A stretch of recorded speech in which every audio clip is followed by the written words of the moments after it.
자, 오늘은 마가복음 4장 1절에서 12절 말씀입니다.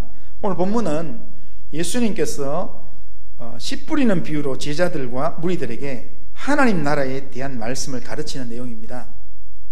예수님의 소문이 온 사방에 퍼지자 수많은 사람들이 예수님께 나와왔습니다.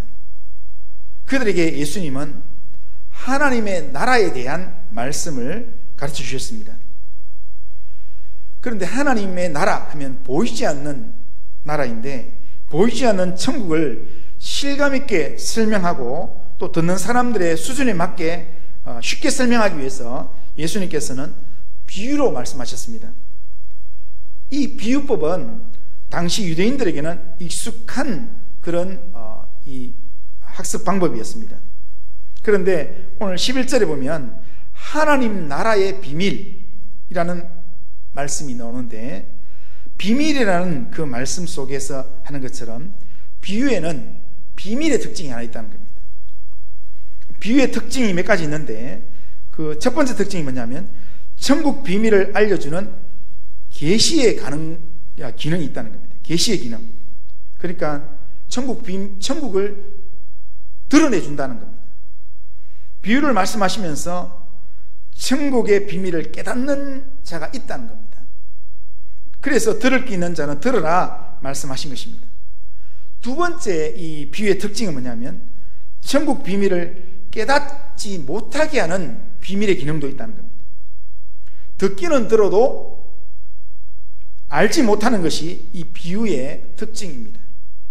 그러니까 외인에게는 모든 것을 비유로 하신다, 이 말은 외인에게는 들어도 깨닫지 못하도록 하기 위한 이 방법이 비유라는 겁니다.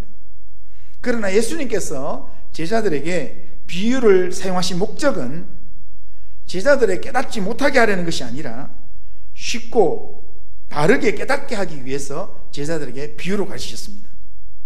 하나님 나라의 비밀 가운데 첫 번째 비유가 씨 뿌리는 자의 비유입니다. 오늘 본문이 씨 뿌리는 자의 비유인데, 어떤 씨 뿌리는 자가 씨를 뿌리러 나가서 길가에, 그리고 돌밭에, 가시떨기에, 그리고 좋은 땅에 씨를 뿌렸다, 그렇게 말합니다. 그 결과 어떻게 됐는가 하면 길가에 뿌린 씨는 새들이 와서 먹어버렸습니다.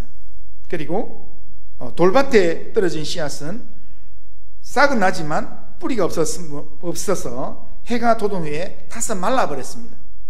가시떨기에 떨어진 씨앗은 자라지만 가시의 기운 때문에 결실을 못한다고 했습니다. 하지만 좋은 땅에 떨어진 씨앗은 무성하여서 30배, 60배, 100배의 결실이 있었다, 그렇게 말씀합니다.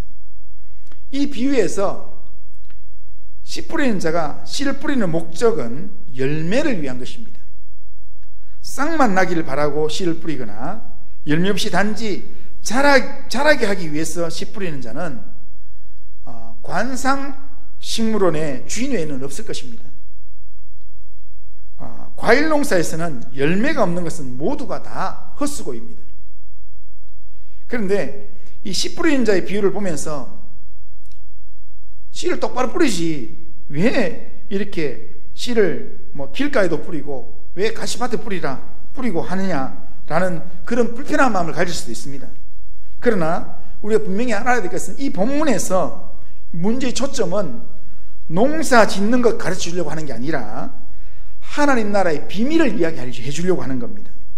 따라서 씨 뿌리는 자의 문제를 말하는 게 아니라 밭의 문제를 이야기하는 겁니다.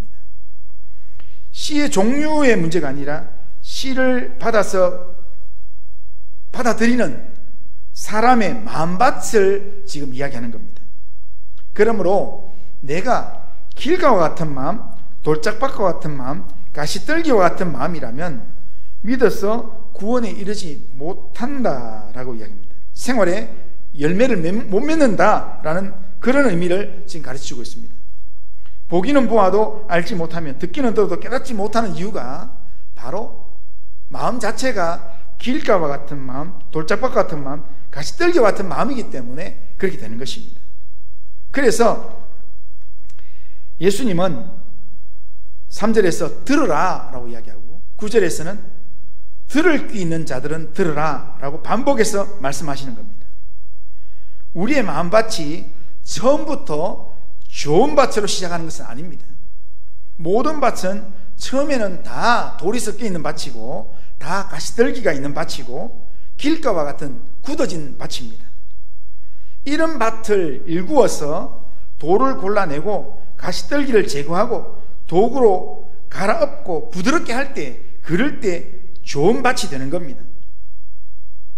땅의 밭은 농기구로 기경을 할 수 있습니다.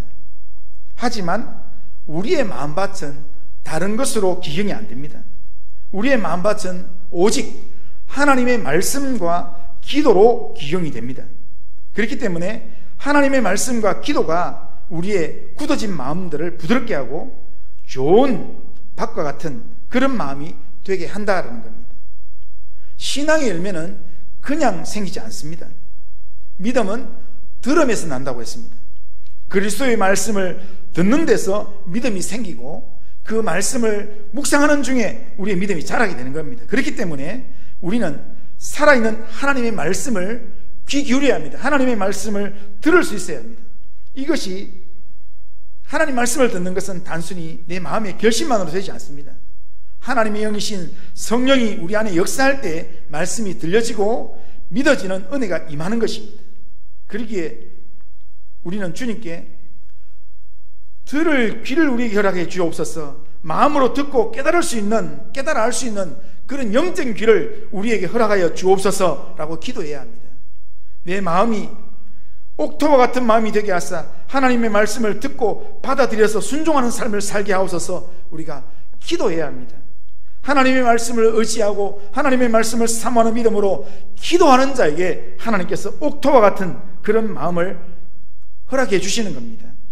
그렇게 기도할 때 우리 안에 성령이 충만하게 역사하심으로 우리의 심령이 좋은 밭과 같은, 정말 좋은 밭과 같은 그런 마음이 되어서 30배, 60배, 100배의 영적인 열매를 맺는 삶을 살게 되는 것입니다.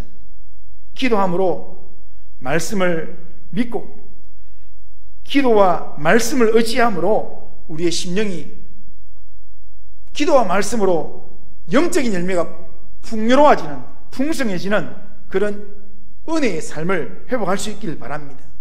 오늘도 집에서 예배를 드릴 수도 있고 또 교회에 와서 예배를 드릴 수 있지만 우리가 어느 곳에서 예배를 드리든지 정말 주님을 사모하는 마음으로 우리의 마음이 주님 좋은 밭과 같은 옥토와 같은 마음이 되게 주옵소서 간절히 기도하는 마음으로 하나님의 말씀을 사모하고 묵상함으로 하나님께 예배드림으로 말미암아 우리의 마음이 정말 하나님의 아름다운 열매를 맺어가는 그런 예배자로 오늘도 살아가시기를 주님의 이름으로 축복합니다. 기도하겠습니다.